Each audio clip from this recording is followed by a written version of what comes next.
예배가 끝나는 순간까지 우리의 생각을 붙잡아 주시길 사랑이 많으신 우리 주 예수 그리스도 이름으로 기도드렸습니다.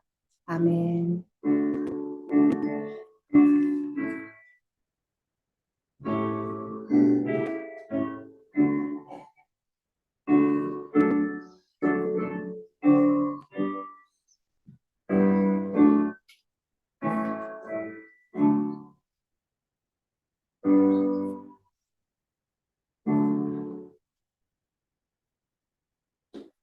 오늘 말씀은 골로새서 1장 1절에서 14절 말씀인데요. 오늘은 홍종 학생이 귀한 말씀 읽어주시겠습니다. 하느님의 뜻에 따라 그리스도 예수의 사도가 된 바울과 형제 디모데는 골로새에 있는 거룩하고 신실한 성도들에게 편지합니다. 우리 아버지 하나님의 은혜와 평안이 함께하길 빕니다. 여러분을 위해 기도할 때마다 우리 주 예수 그리스도의 아버지 하나님께 감사드립니다. 그것은 여러분의 예수 그리스도를 잘 믿고 모든 성도를 사랑하고 있다는 소식을 들었기 때문입니다. 여러분의 이러한 믿음과 사랑은 하느님께서 여러분을 위해 하늘에 예비해 두신 것에 대한 소망에서 나온 것이 아닙니까? 이 소망에 대해서는 처음 여러분이 복음을 받을 때 이미 들었던 것입니다. 복음이 전해지는 곳마다 하느님의 복이 더해지고 있습니다. 여러분 역시 복음을 받아들여 하느님의 은혜 가운데 진리를 깨닫고 지금도 그 은혜를 누리고 있습니다. 이 복음은 온 세상에서 열매를 맺고 있습니다. 여러분에게 이 복음을 전한 사람은 에바브라였습니다. 그는 우리와 함께 복음을 전하는 일꾼이며 그리스도의 신실한 종입니다. 여러분이 성령으로부터 받은 사랑을 이웃들에게 베풀며 살아가고 있다는 소식도 그를 통해 들었습니다. 그 소식을 들은 날부터 우리는 여러분을 위해 계속 기도하고 있습니다. 우리는 여러분이 하느님의 뜻을 분별하게 되길 기도하고 또한 하느님께서 영적인 지혜와 총명을 내려주시기 기도합니다. 그래서 모든 일에 하느님을 기쁘시게 하고 영광을 돌리는 삶을 살게 되길 원합니다. 또한 모든 신선한 일에 열매를 맺으며 하느님에 대해 더 많이 알아가길 기대합니다. 하느님께서 그의 크신 능력으로 여러분을 강하게 붙들어 주실 때 여러분들은 어떠한 어려움이 와도 넘어지지 않고 참고 견딜 수 있을 겁니다. 우리 아버지께 감사의 고백을 올려드립니다. 하느님께서는 빛 가운데 살아가는 자녀들을 위해 모든 것을 예비해 두었습니다. 어둠의 세력에서 우리를 구원하셨으며 그분이 사랑하는 아들의 왕국으로 우리를 옮겨주셨습니다. 우리는 모든 죄에 대해 아들의 피로 대신 값을 치르고 우리를 용서해 주신 겁니다. 감사합니다. 말씀이 좀 길었는데 잘 읽었습니다. A4 지투장. 네, 오늘은 아들의 나라를 사랑하는 신앙이라는 제목으로 같이 말씀을 나누도록 하겠습니다. 오늘 방금 읽었던 이 말씀은 이 골로새서의 말씀인데 이 서신서잖아요. 바울이 쓴 편지인데 어디에서 썼냐면 이 옥중에서 에베소서, 빌립보서, 골로새서, 그다음에 빌레몬서가 이 바울이 옥중에 갇혔을 때 쓴 편지라고 알려져 있거든요. 오늘 그 중에 하나입니다. 이 편지를 왜 썼냐? 이 골로새 교회예요. 이단이 들어오기 침투하기 시작했습니다. 어떤 이단이냐면 유대교와 유대교의 신앙과 영주지 신앙이 혼합된 이단의 사람이 들어와가지고 그를 혼란스럽게 하고 있었어요. 점점 이게 영향력을 행사하는 거예요. 그래서 안 되겠다고 싶어가지고 바른 교리, 바른 말씀의 그런 진리의 말씀을 다시 한번 세우고 전하기 위해서 바울이 옥중에서 이 편지를 씁니다. 골로새 교회에. 근데 골로새서는요, 몇 장 안 돼요. 1장부터 4장까지 4장밖에 안 되는 짧은 분량의 말씀인데 말씀의 내용은 되게 묵직합니다. 되게 압축적이고 되게 깊이가 쉽게 한 번 읽고 말씀 이해하는 거 쉽지 않아요. 한번 말씀 보십시오, 여러분. 한 번에 쭉 읽고 바로 탁 이해되는 말씀이지. 그런 말씀 아니에요. 되게 묵직한 말씀이거든요. 근데 아마 어떤 이 골로새 교회에 잘못된 이 이단 사설을 퍼뜨렸냐? 크게 보면 네 가지예요. 제가 다 설명드릴 수 없지만 크게 네 가지인데 할례를 하라고 해요. 할례. 이 유대 율법이거든요. 할례를 꼭 해야 된다. 그리고 먹고 마시는 절기를 지켜라. 절기를 다 지켜라. 그리고 특정한 음식, 부정한 음식 먹지 말라. 이거 다 유대 율법에 관련된 거거든요. 또 한 가지가 뭐냐면 금욕적으로 살아라. 여기서 많이 들어본 말이죠. 금욕적으로 살아라. 영지주의자이 하는 말이거든요. 이게 혼합돼. 이걸 지켜라는 거예요. 이게 겉으로 봤을 때는요. 되게 있어 보여요. 근데 잘 지키면 되게 세련된 종교로 되게 멋진 종교처럼 보입니다. 근데 이걸 지킨다고 신앙의 생명이 있진 않아요. 이걸 잘못 이해하게 되면 이것만 지키면 정말 내가 대단한 신앙인 양 착각할 수 있게 만든다는 거예요. 오늘 본문 말씀의 1절에서 14절 말씀 중에요. 핵심이 그거예요. 핵심이 뭐냐면 우리의 신앙이 무엇인지가 이 13절 말씀에 정확히 나옵니다. 우리의 신앙의 본질이 뭔지가 정확히 나오거든요. 1장 13절에 있는 말씀 한번 같이 읽어볼게요. 1장 13절 말씀 한번 같이 읽어보겠습니다. 시작. 그가 우리를 흑암의 권세에서 건져내사 그의 사랑의 아들의 나라로 옮기셨으니 이겁니다. 그러니까 뭐냐면 우리가 그동안에는 하나님 믿기 전에는 흑암의 권세의 지배를 받다가 우리가 예수 믿고 아들의 나라로 옮겨졌다는 거예요. 사는 세계가 확 달라진 겁니다. 여기서 나라라는 말은요. 그 헬라의 바실레이아 나라인데 어떤 나라 개념이냐면 진리의 나라예요. 어떤 진리의 나라냐면 그러니까 우리가 생각하는 물리적이고 공간적인 영토 개념이 아닙니다. 하나님의 다스리심, 통치 이게 바실레이아. 그러니까 공간의 개념이 아닙니다. 하나님의 나라의 다스림의 영역 속에 있는 것. 그게 다 바실레이아 아들의 나라입니다. 근데 오해하기 딱 좋은 게 뭐냐면 성경에 보시게 되면 하나님의 나라를 표현할 때 좀 공간적으로 표현하는 것들이 많아요. 우리 주기도문 첫 문장이 뭡니까? 하늘에 계신 우리 아버지. 그러니까 어떻게 느껴지십니까? 하나님은 하늘에 있고 우리는 땅에 있고 라고 여겨지잖아요. 이 유대인들은 정말 그렇게 믿었습니다. 하나님은 거룩한 곳, 하늘에 계시고 우리는 땅에 있고. 그래서 거룩한 이 곳과 세속적인 땅을 구별을 해요. 그래서 유대인들은 성전에는 하나님이 계시고 성전에 하나님이 계신다고 믿었거든요. 그렇지 않다. 그리고 그 밖에는 하나님이 계시지 않는다. 그리고 자기들은 거룩한 백성이고 이방인들은 그렇지 못한 할례받지 못한 백성. 이들 구별을 했습니다. 거룩한 것과 속된 것을 구별을 합니다. 그리고 이들이 믿었던 중요한 사상이 메시아 사상이거든요. 무슨 말이냐면 유대인들은요. 자기들이 거룩한 백성이기 때문에 자기들이 세계를 지배할 거라고 믿었습니다. 그리고 예루살렘이 세계적인 거룩한 도시가 될 거라고 믿었습니다. 세계의 중심이 될 거라고 믿었습니다. 지금도 여전히 이 사상은 이어져 내려옵니다. 그게 우리가 잘 아는 시오니즘입니다. 시오니즘. 시온이 세계의 중심이고 시온을 통해 하나님이 세계에 임할 거다. 그래서 여전히 팔레스틴과 전쟁하잖아요. 성전을 치르고 있잖아요. 그들은.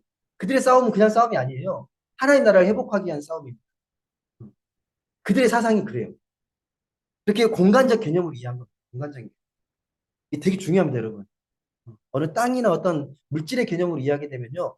잘못 오해하게 되는 것들이 정말 많습니다. 다시 말씀드리지만 하나님의 나라는 그런 공간의 개념이 아닙니다. 하나님의 능력으로, 하나님의 사랑으로, 하나님의 능력으로 통치하는 그 땅, 그것이 바로 하나님의 나라예요. 그 하나님의 그 아들 예수 그리스도의 능력이 임하고 생명이 임하고 사랑의 은혜가 임하는 곳. 이걸 우리가 하나님의 나라라고 부릅니다. 그럼 여러분 여기는 하나님의 나라입니다. 이곳은 어떻게 되겠어요? 하나님의 나라입니까? 아니면 세상의 나라입니까? 여러분 마음에 따라요. 여러분 마음이 어디에 있는지 하나님 바라보고 계시면 하나님의 나라예요. 하나님의 다스리심과 통치를 내가 기억하고 있으면 그게 하나님의 나라입니다. 그게 없으면 아니에요. 이걸 어떻게 우리가 얻을 수 있냐면 뭐 어떤 조건을 채우고 공로를 통해서 하나님의 나라를 이루어가는 게 아닙니다. 단지 우리가 믿음으로 초대될 뿐이에요. 이걸 믿으면 하나님의 나라로 옮겨집니다. 예, 초대받은 거예요. 내가 어떤 조건을 채우고 어떤 뭐 공로를 막 세워서 그만한 자격이 돼서 하나님 나라에 들어가는 게 아니라 오직 믿음으로. 믿음을 통해서 하나님 나라에 들어가는 겁니다. 참여할 뿐이에요. 우리의 공로가 아무것도 없습니다. 그런 찬양 있잖아요. 나의 나 된 것은 오직 주의 은혜라. 나의 공로로 된 것이 하나도 없다라고 말하죠. 그 믿음이 되게 중요합니다. 우리 조금만 내가 노력하고 열심히 하게 되면 내가 이룬 것에 대한 어떤 보상의 심리가 작동하잖아요. 이만큼 했으니 이만큼의 대가가 지불되기를 소망하잖아요. 그런데 우리가 평안이나 기쁨 이런 것들을 돈 주고 살 수 있는 게 아니잖아요. 똑같아요. 하나님 나라도 돈 주고 살 수 있는 게 아닙니다. 자, 비유적으로 말씀드리면 이런 거죠. 물속에 물고기가 물속에 살잖아요. 이 물고기는 이 물을 소유하지 않습니다. 이 물속에 거닐면서 살아가는 거예요. 이 물이 더러우면 병들고 죽습니다. 이 물이 깨끗하면 잘 살아요.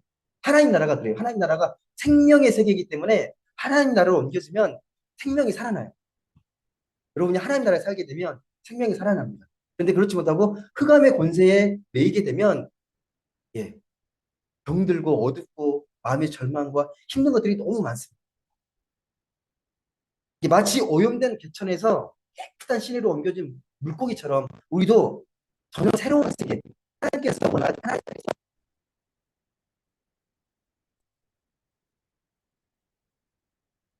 이제 이걸 영적으로 말하면 영생을 얻고 새롭게 살게 되었다. 새 생명을 얻게 살게 되었다라고 말씀드릴 수 있습니다. 죄송해요, 제 목이 예, 어제 갑자기 목이 막 이게 막 갈라지고 예, 기침이 나고 그래가지고 약 먹고 막 했는데 잘 회복이 안 돼가지고 혹시 제가 뭐 기침하거나 목이 갈라지더라도 양해를 부탁드립니다. 아, 네. 예, 감사합니다. 그럼 이 아들의 나라와 드립들의 나라가 아까 말했지만 흑암의 권세에 임한 나라거든요. 이걸 달리 표현하게 되면 아들의 신분과 반대가 종이거든요. 종이라는 말이 되게 많이 나옵니다. 종의 나라. 갈라디아서 4장 7절에도 그 말씀이 나옵니다. 한번 찾아보시겠습니까? 아들의 나라와 대립되는 나라가 있습니다. 갈라디아서 4장 7절 말씀.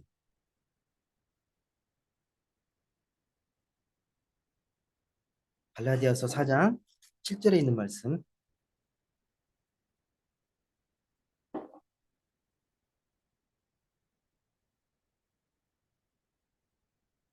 6절과 7절 같이 한번 읽어보겠습니다. 시작.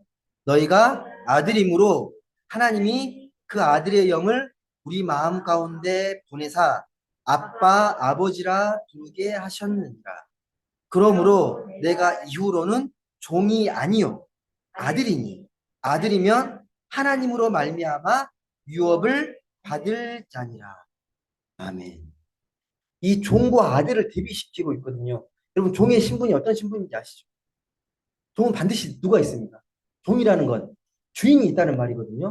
이 종과 주인은 어떤 관계냐? 계약 관계. 계약 관계.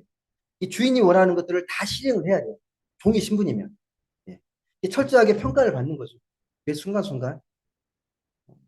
이 종의 신분으로 살았던 백성들이 구약의 유대인이 있잖아요. 그들이 하나님과 계약을 맺습니다. 그게 율법이에요. 율법. 토라라고도 하는데 우리 말씀의 모세오경, 창세기, 출애굽기, 레위기, 민수기, 신명기 이 말씀의 율법이거든요. 그 말씀을 꼭 지켜야 돼요. 안 지키면 안 돼요. 처음에 하나님과 네가 하나님의 이 백성이 되려면 반드시 율법을 지키라고 말을 하거든요. 반드시 지켜야 된다. 이것만 있는 게 아니라 구전된 율법도 되게 많습니다. 그걸 하나하나 다 지켜야 돼요. 마치 이게 종인 거죠. 조금만 벗어나게 되면 징계를 받고 징벌을 받고 막 혼나는 거죠. 너 이거 안 지켰어. 너 나랑 네 종으로서 이거 나랑 계약한 거잖아. 안 지키면 안 되라고 혼나는 거죠. 그 당시에 여러분 누가 존경을 받았냐면 그래서 바리새인과 서기관들이 율법을 잘 이해하고 잘 지킬 수 있는 바리새인과 서기관이 그렇게 존경을 받은 거예요. 우리가 따라갈 수 없는 범접할 수 없는 그런 삶을 살아가는 사람들이 바리새인과 서기관들이요. 그들이 존경을 받았습니다. 여러분 율법적이다 뭐 이런 걸 비판하기 전에요. 이 인류 문명에서 보게 되면 율법을 지키고 살아가는 건 대단히 수준 높은 문명입니다. 율법을 갖고 있다? 율법을 지키고 사회를 이룬다? 대단히 수준 높은 문명입니다. 유대인들이 삶이라는 게요, 단순한 삶이 아니고 되게 세련되고 수준 높은 문명입니다. 이 정신이 지금도 여전히 이어져요, 여러분. 우리도 율법의 사회에 살고 있잖아요.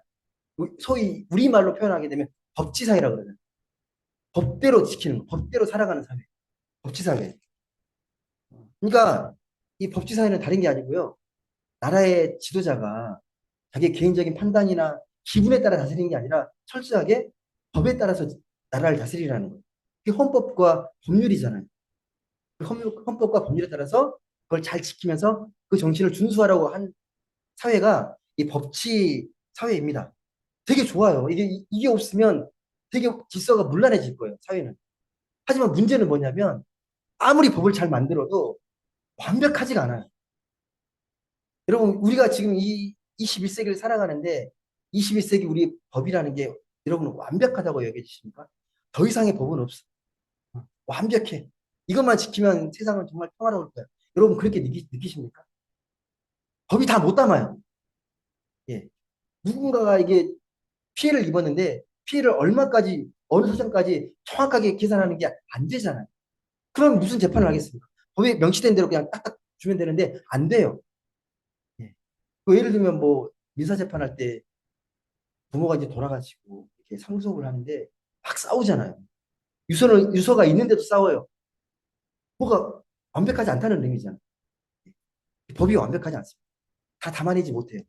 꾸준히 계속 법을 입법하고 다듬고 보완하고 고치고 계속 그렇게 하잖아요.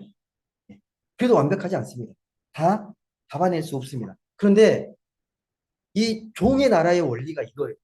계약의 원리입니다. 계약의 원리. 계약이 작동되는 원리예요. 너와 나의 어떤 계약이 있냐라는 어떤 이해관계가 있느냐 그걸 따라서 판단하는 거예요.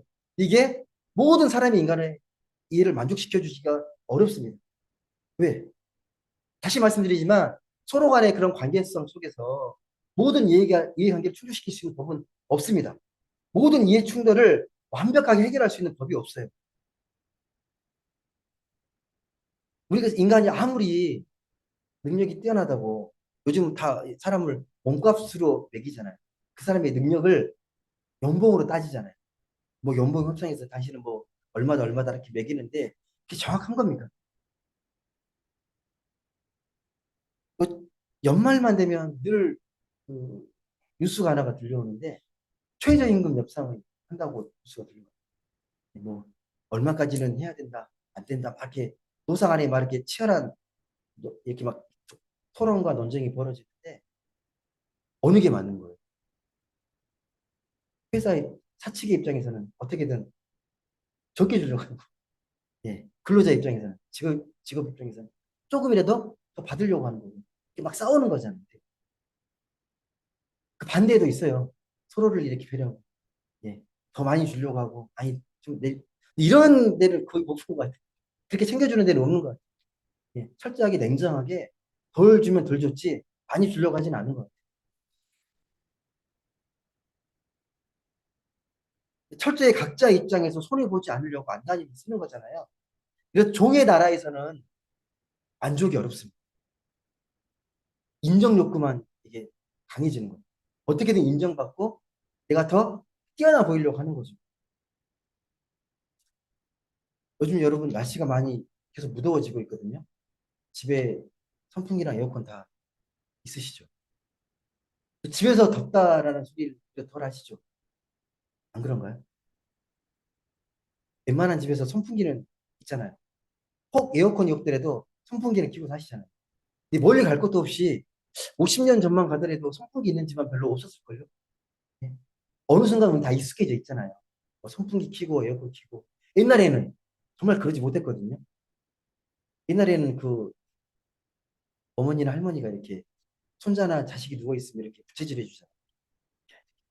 슬슬슬. 여러분들 선풍기 있어서 에어컨 있어서 행복하십니까? 여름에? 와, 여름에 선풍기 있어서 너무 행복해. 너무 좋아. 그렇게 생각하십니까? 어떠세요?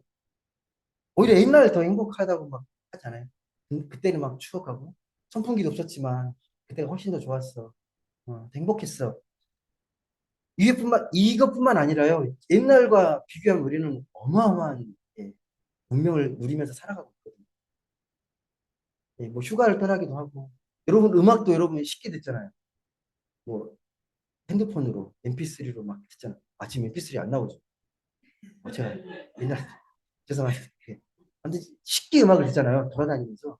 옛날에는 음악을 들으려면 음악 공연장에서만 가서 들을 수 있었거든요. 그것도 아무나 갈 수 있는 게 아니라 귀족들만 갔어요. 귀족들. 근데 지금은 안 그렇고 음악도 얼마든지 즐길 수 있잖아요. 영화도 보고 TV에서 드라마 보고 막 많은 걸 즐기잖아요. 옛날에 비하면 정말 많은 것들 누리며 사는데 여러분 행복하십니까? 행복하셔야 되잖아요. 옛날보다 더 많이 좋아진 세상에서 살고 있으니까 어떠세요? 참 아이러니합니다. 근데 행복 지수가 안 올라가요. 떨어지면 떨어졌지 안 올라갑니다. 더 좋은 환경인데 정말 좋은 환경인데 왜 그럴까요? 사람이라는 게 그 환경이 딱 주어지는 체면을 이렇게 확 부탁하다가 어느 순간에 되게 익숙해지거든요. 당연하게 여깁니다. 그에 대한 감사가 점점 사라집니다. 더 재미있고 더 편안한 환경을 끝없이 찾게 돼 있습니다. 이것보다 더 나은 거, 더 좋은 거, 더 나은 건 없을까?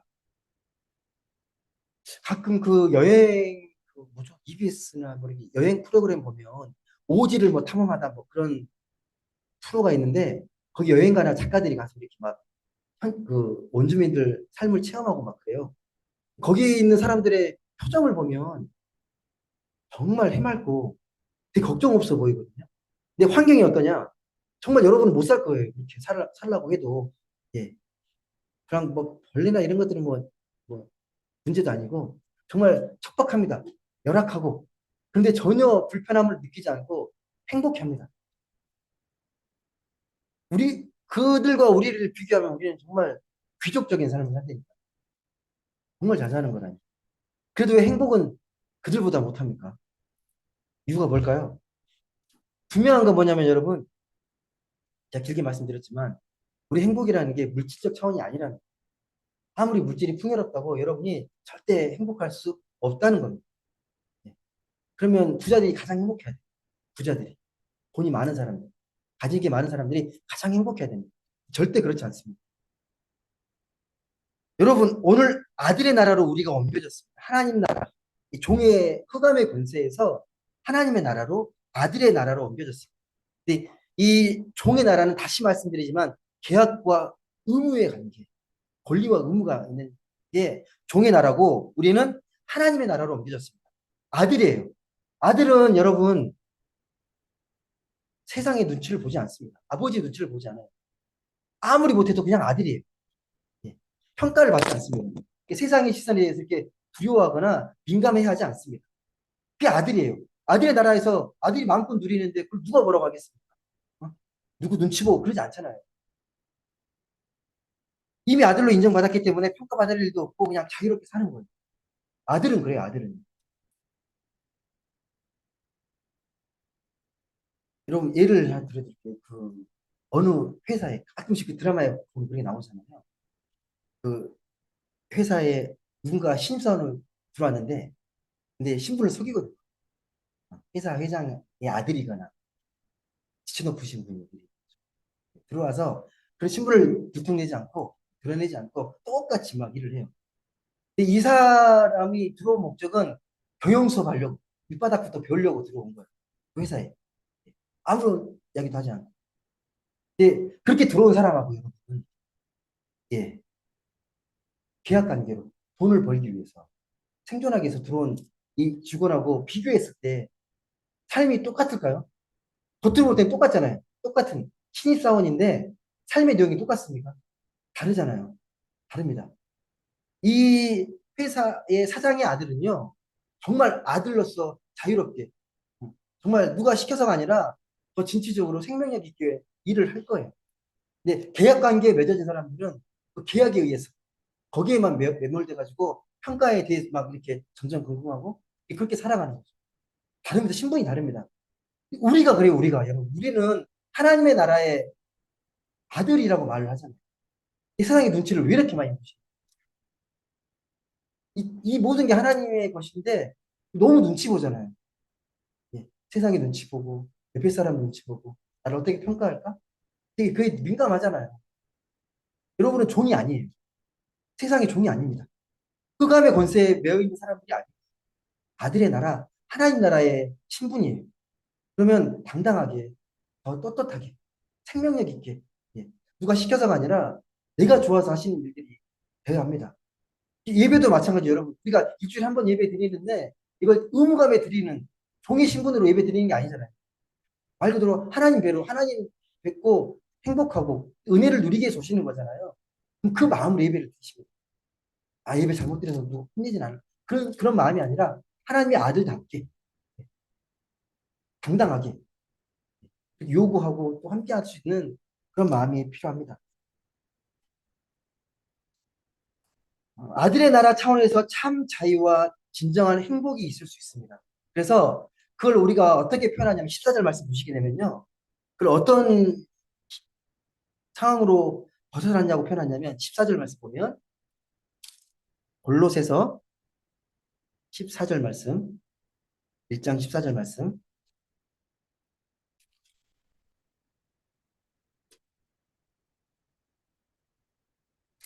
골로새서 1장 14절 말씀 한번 같이 읽어보겠습니다. 시작. 그 아들 안에서 우리가 속량 곧 죄사함을 받았도다. 여러분 이게요. 되게 단순한 말인데 엄청난 진리가 담겨 있습니다. 여러분 우리가 죄를 짓잖아요. 죄를 지으면 여러분이 스스로 죄를 씻을 수가 없습니다. 아 죄를 지으면 감옥에 가면 감옥에 가서 형벌 채우면 죄가 씻김 받는 겁니다. 여러분 그럼 혹시 그렇게 생각하세요? 죄가 씻어지는 게 아니에요. 대가를 치른 거예요. 대가를. 그러니까 어떤 뭐 도둑질을 했다 사기를 쳐서 감옥에 갔다 나오면 그 사람에 대해서 죄 씻음 받은 의인 이렇게 말합니까? 무슨 놈이라고 얘기해요?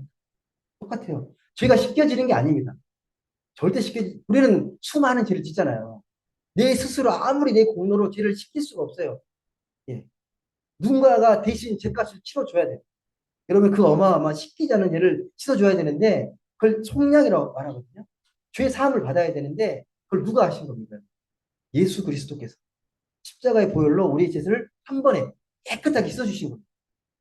그 은혜 때문에 우리가 의인이라고 말하는 거예요.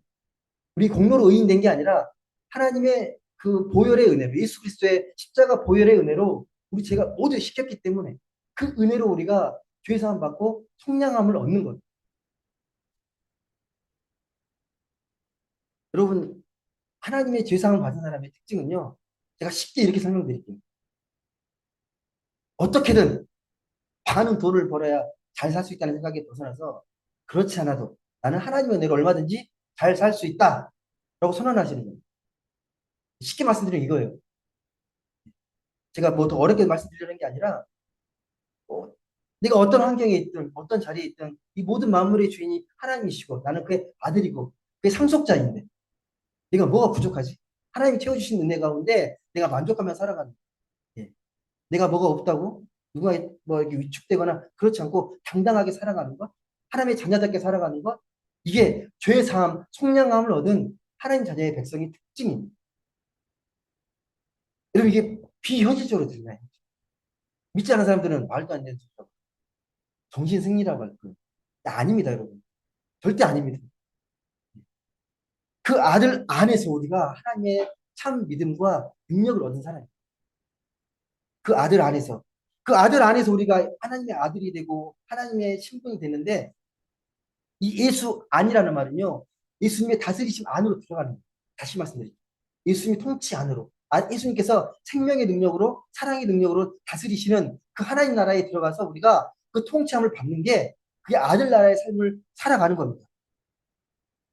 여러분, 예수님께서 한 번은 십자가 지시기 전 마지막 날, 전날 밤에 감람산에 오르시잖아요. 이 감람산은 감람나무가 많다고 해서 감람산입니다. 특별해서가 아니라 거기에 겟세마네 동산에서 하나님께 간절히 기도해요. 어느 정도로 기도했냐면 피가 땀이 되도록, 핏물이 땀이 되도록 그렇게 간절히 기도해요. 이 기도 제목은 두 가지입니다. 첫 번째는 하나님, 아버지, 이 잔을 제게서 피할 수만 있다면 피해 주세요. 너무 힘듭니다. 기도입니다. 하나님의 아들이시지만 인간의 몸을 입고 그 십자가의 고통이라는 게 얼마나 처절하고 힘든 것인지 알기 때문에 이 십자가의 잔을 피해달라고 기도합니다. 그렇게 기도하는 가운데 마지막 결론의 기도는 그거예요. 하지만 그래도 나의 원대로 마옵시고 아버지의 뜻대로 이루어지기를 소망합니다라고 기도합니다. 하나님께 맡기는 거예요. 기도하는 가운데 나의 그런 두려움과 나의 그런 괴로움 그걸 다 내려놓고 하나님께 모든 걸 맡길 수 있었던 거예요. 이 말씀을 드리는 이유가 뭐냐면요. 우리가 정말 이 세상에서 하나님의 나라 자녀답게 살아가려면 말로만 선포해 되는 게 아니라 그 능력이 필요하거든요. 그 능력. 그 능력을 우리가 깨닫고 그 말씀 안에 출발할 수 있는 게 오늘 이야기하는 것처럼 말씀이에요. 말씀을 통해 깨닫고 기도함으로 그 힘과 능력을 얻는 겁니다. 이 가장 기본을 하지 못하시면 안 됩니다.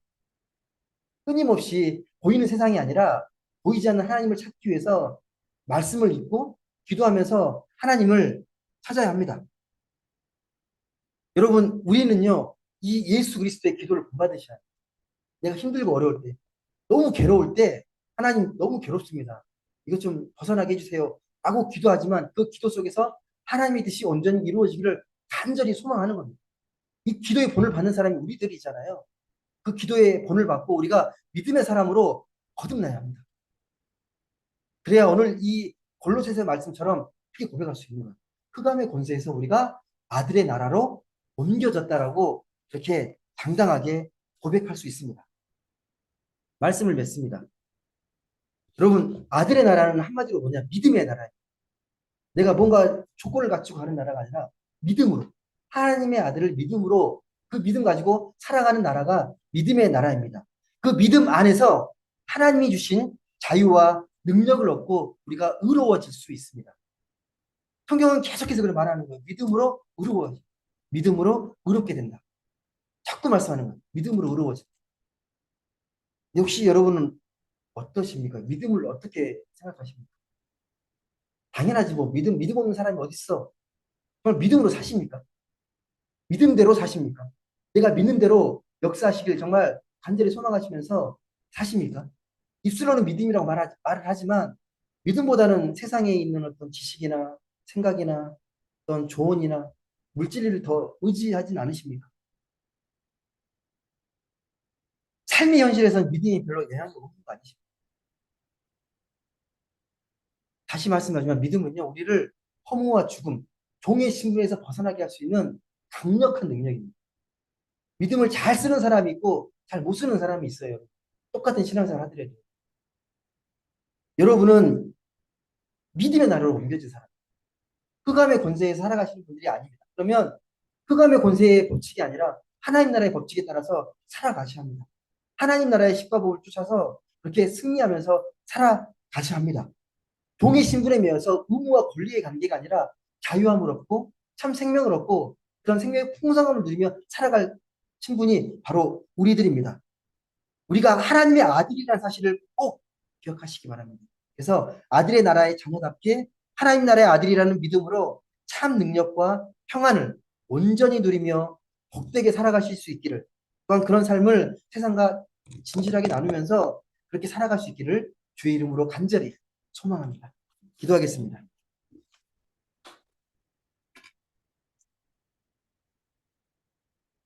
사랑의 하나님 감사합니다. 우리의 신분은 하나님의 자녀임을 다시금 고백합니다. 우리가 흑암의 권세에 매어 살아가는 것이 아니라 믿음의 아들, 그 아들의 나라에서 살아가는 우리들임을 다시금 고백합니다. 세상의 권세와 세상의 영향력과 세상의 조류에 휩쓸려 가지 않도록 말씀으로 우리의 영혼을 다시금 세우고 그 말씀에 따라서 하나님을 온전히 찬양하고 기도하고 또 하나님의 말씀의 삶을 그대로 실천하며 살아가는 우리 모두가 되게 하여 주옵소서. 이 믿음을 소홀히 여기지 않도록 더욱 믿음을 더욱더 간절하게 하나님께서 그 믿음대로 살아갈 수 있도록 성령께서 역사해 주시고 성령께서 도와주옵소서. 보이지 않는 하나님을 우리가 온전히 믿고 따르기 위해서 하나님의 말씀과 기도로서 우리의 영혼이 더욱더 거듭나게 하시고 하나님께 더욱더 가까이 나아가는 우리 모두가 되게 하여 주옵소서. 감사드리며 사랑이 많으신 예수님의 이름으로 기도드립니다.